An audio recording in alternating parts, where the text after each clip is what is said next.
नमस्कार बच्चों।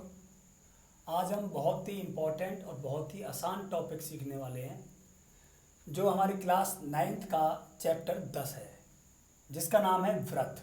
व्रत मतलब सर्कल। बहुत ही इम्पोर्टेंट टॉपिक है, बहुत ही सिंपल है।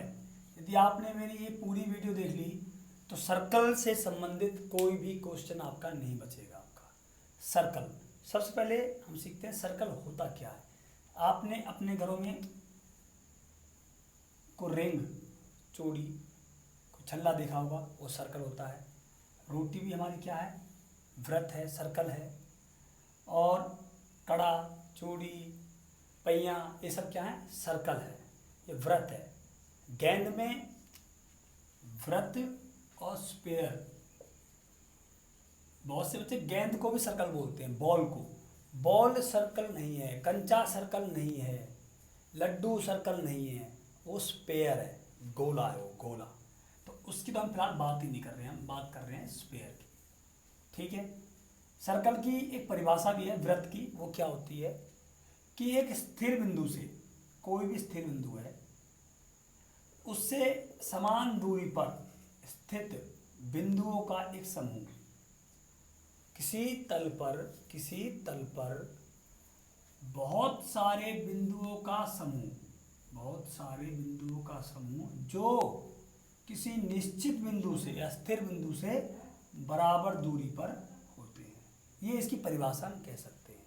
दोबारा सुनिए, किसी तल पर बहुत सारे बिंदुओं का समूह। देखो ये बिंदु, ये बिंदु, ये बिंदु, ये बिंदु, कितने सारे बिंदु हैं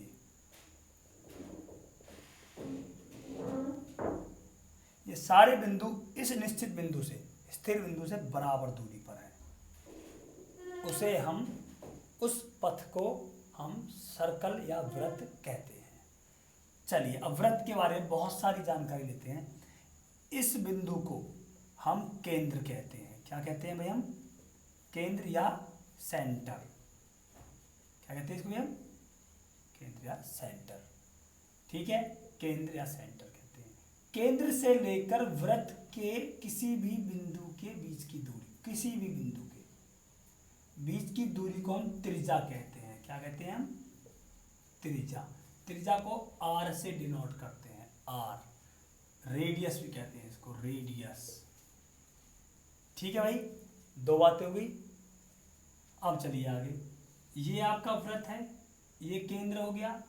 व्रत के किन्हीं दो बिंदुओं को मिलाने वाली रेखा, ये बिंदु, ये बिंदु, ये बिंदु, ये बिंदु, या ये बिंदु हो गया, ये बिंदु हो गया। किन्हीं दो बिंदुओं को मिलाने वाली रेखा जीवा कहलाती है। क्या कहलाती है? जीवा, जिसे इंग्लिश में कोड कहते हैं, CHORD, कॉर्ड, कॉर्ड कहते हैं इसको। कोई से दो बिंदु, ये वाला बिंदु ले लो, ये ले लो, ये मिला दिया, ये ले लो और ये ले लो, ये मिला दिया। तो जीवा क्लियर हो गई आपके भाई। अब देखो ध्यान से, ये सारी क्या है आपकी? जीवा है। ये सारी क्या है आपकी? जीवा। लेकिन जो जीवा आपकी केंद्र से होकर गुजरती है, जीवा तो बहुत सारी है, ये, लेकिन जो जीवा केंद्र से होकर जाए, उस जीवा को व्यास कहते हैं। उस जीवा को हम व्यास कहते हैं। क्या कहते हैं?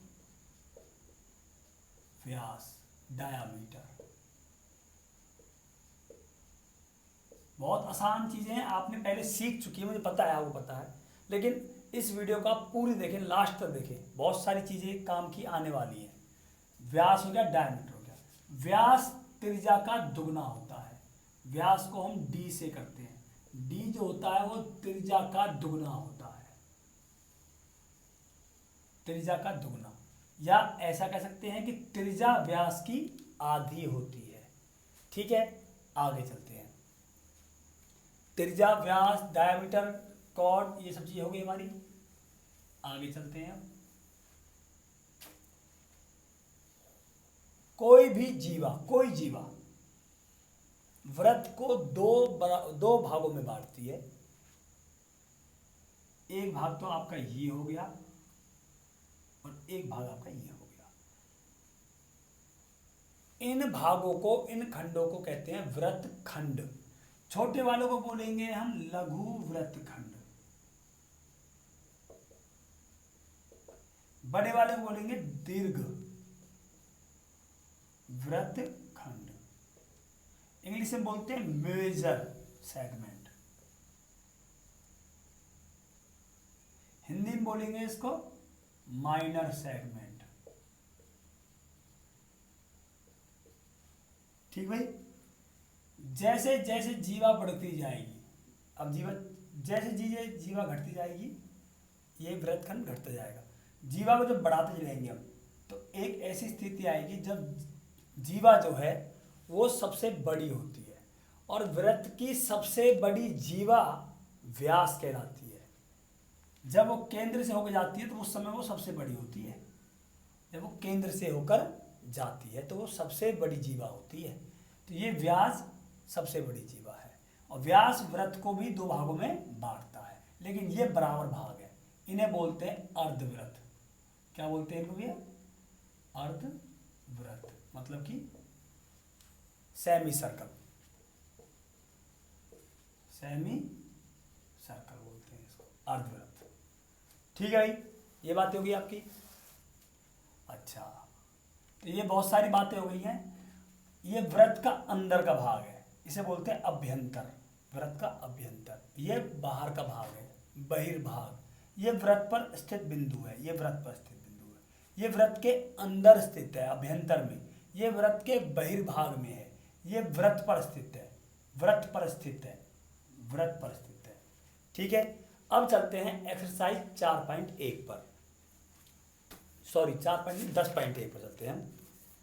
10.1 एक्सरसाइज क्या कहती है? इसमें आपको कुछ फिल इन द ब्लैंक्स दिए हुए हैं, खालिस्तान दिए गए हैं, आपको वो भरने हैं। आपको देखो,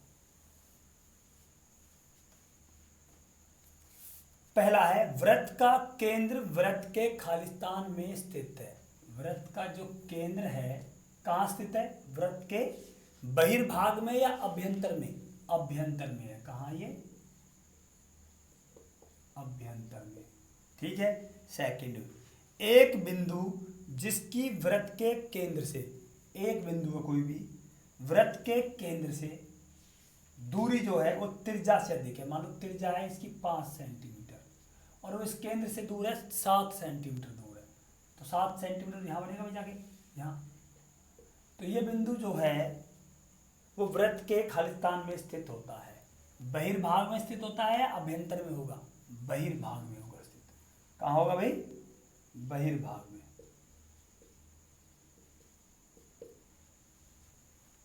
सी, वृत्त की सबसे बड़ी जीवा वृत्त का खालिस्तान होता है। मैंने अभी बताया था आपको कि वृत्त की सबसे बड़ी जो जीवा होती है वो क्या कहलाता है? उसका व्यास कहलाता है, क्योंकि वो केंद्र से होकर जा रही है, और यही सबसे बड़ी जीवा होती है जो केंद्र से होकर जाए, तो उसे हम व्यास कहते हैं। चलिए डी पर चलते हैं।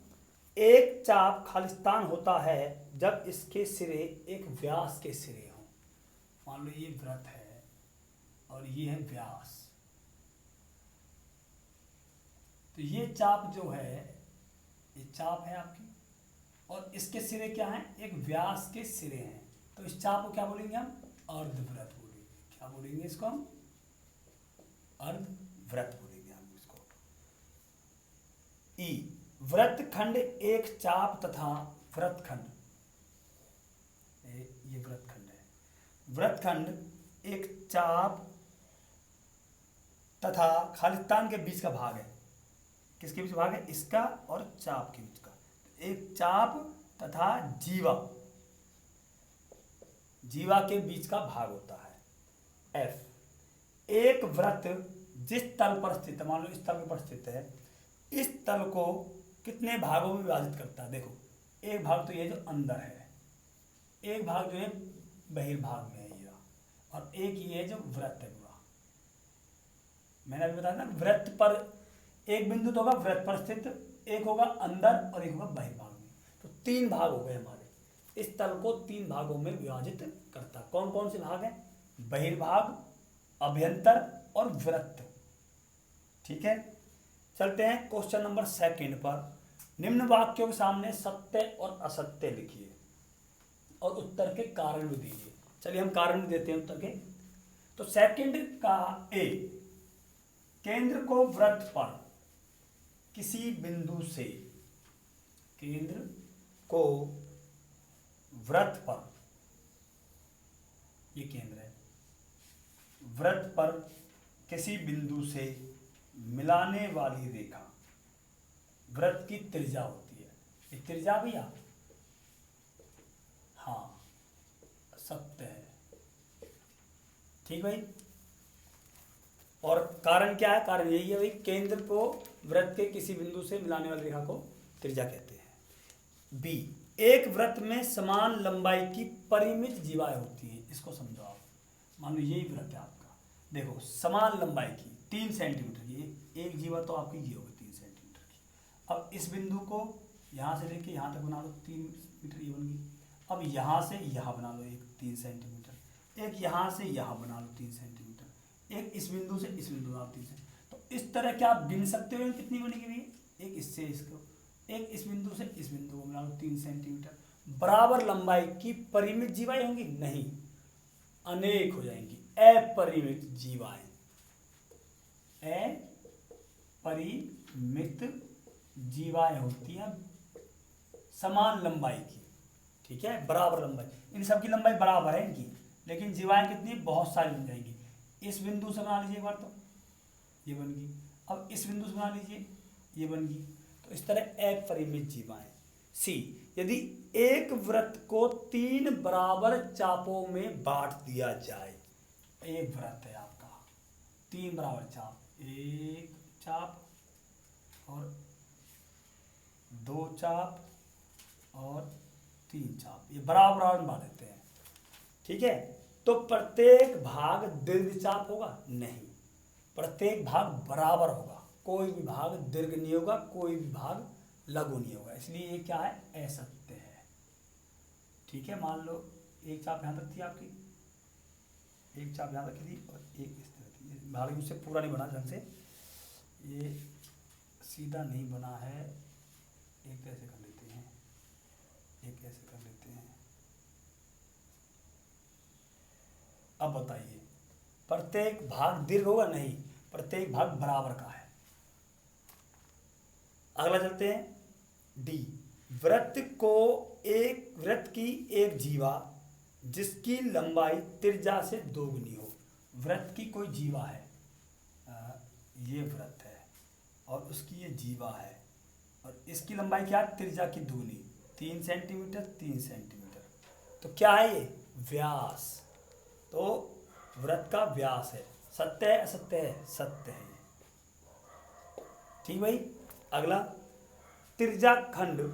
चलिए मैंने आपको त्रिज्या खंड नहीं कराया, मैंने वृत्त खंड करा दिए थे, वो पहले बताता हूँ आपको त्रिज्या खंड क्या होता है।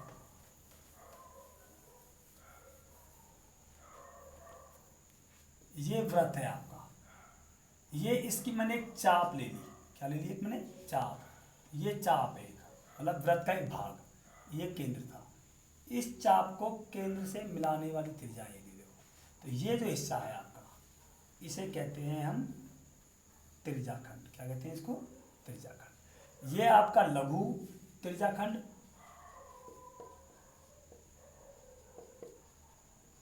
इंग्लिश में बोलते हैं इसको माइनर सेक्टर, और ये आपको हो गया दीर्घ त्रिज्याखंड, मेजर सेक्टर, ठीक है भाई। तो क्वेश्चन है, त्रिज्याखंड जीवा एवं संगत चाप के बीच का क्षेत्र है। संगत चाप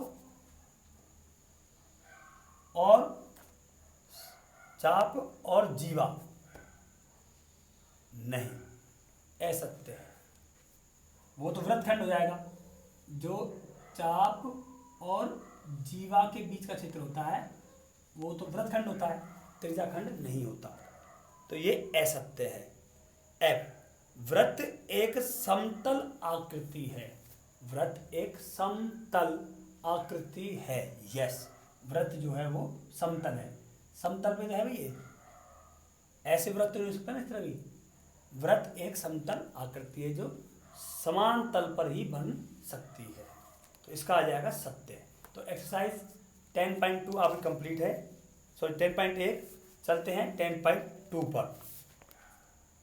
आप जानते हैं कि अब हम कर रहे हैं एक्सरसाइज 10.2 कर रहे हैं। ये भी बहुत ही आसान एक्सरसाइज है। आप जानते हैं कि दो वृत्त सर्वांग सम होते हैं। कब होते हैं? जब उनकी त्रिज्याएं बराबर हो। त्रिज्या इसकी 5 सेंटीमीटर और इसकी त्रिज्या भी 5 सेंटीमीटर हो। तो दोनों वृत्त कैसे होंगे भी आपके? सर्वांग सम होंगे। कब? जब इनकी त्रिज्याएं बराबर होती है। क्वेश्चन कहता है कि दो सर्वांग सम वृत्त हैं, त्रिज्याएं बराबर हैं, तो सिद्ध कीजिए कि सर्वांग सम वृत्तों की जीवाएं उनके केंद्रों पर बराबर कौन बनाती हैं। तो बराबर जीवाएं, ये मान लीजिए इस वाले वृत्त की बराबर जीवा है। जीवा है इसकी मान लो 8 सेंटीमीटर और ये जीवा कितनी है इसकी? 8 सेंटीमीटर। ठीक है भाई। तो आपको नाम दे देते हैं इसको। ये O है, ये P है, ये Q है, ये C है, ये D है, ये इसको दे दिया हमने O डैश। क्या क्या दिया हुआ आपको? आपको दिया हुआ है कि OP त्रिज्या है, OQ त्रिज्या है, O डैश C, OP बराबर क्या है? O डैश C, OQ बराबर क्या है? O dash D। ये बराबर होगी इसके, क्यों त्रिज्या भी है। पहली बात तो OP बराबर OQ बराबर O डैश C बराबर OD, सारी त्रिज्याएं हैं।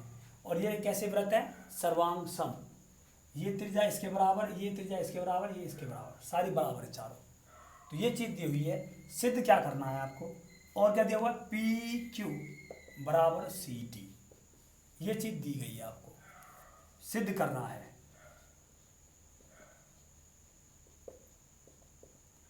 कि बराबर जीवा केंद्र पर बराबर कौन बनाती है। मतलब कि कौन POQ बराबर है कौन CO डैश D के, ये सिद्ध करना है। बहुत ही आसान है बिल्कुल। जो चीज दी हुई है पहले आप उसे लिख लीजिए। दिया गया है, क्या दिया गया है? कि O और O डैश दो वृत्तों के केंद्र हैं। जो भी चीज दिया वो लिख दो। तथा दोनों वृत्तों की त्रिज्याएं बराबर है। OP OQ OC ये बराबर, ठीक भाई। और PQ बराबर CD दिया हुआ है। ये तो मैंने आपको समझाने के लिए लिखे थे मैंने आपको। ओके भाई, ये सिद्ध करना है। चलिए अब हम क्या करते हैं, कहाँ लिखा गया? इधर करते हैं ऊपर। सिद्ध करने के बाद मैं यहाँ लिख रहा हूँ ऊपर प्रूव, हल। क्या है? त्रिभुज POQ तथा त्रिभुज CO डैश D में क्या है? OP बराबर OC दिया गया है, OQ बराबर O डैश D दिया गया है, दिया गया है। यह दोनों त्रिज्याएं, ठीक है। अब क्या दिया गया है? PQ बराबर CD बराबर जीवाएं हैं, जीवाएं बराबर है। तो क्या होगा भाई? त्रिभुज POQ सर्वांग सम है त्रिभुज CO डैश D के, सर्वांग सम होगा भाई। और जब त्रिभुज सर्वांग सम हो जाते हैं तो उनके संगत भाग बराबर होते हैं, संगत भाग बराबर होते हैं।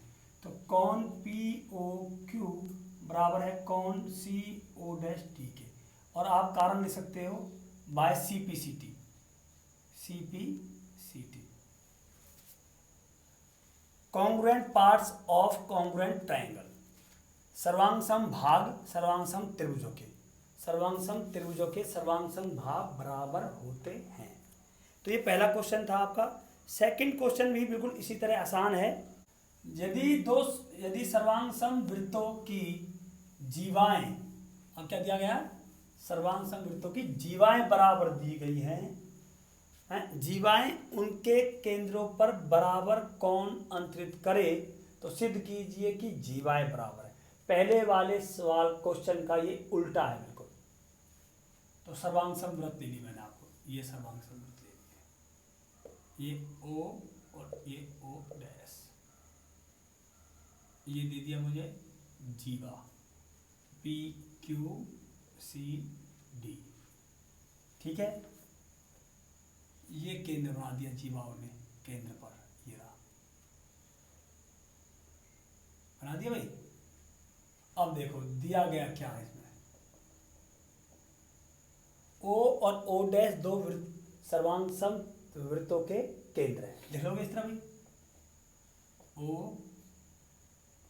और O डैश दो सर्वांग समवृत्तों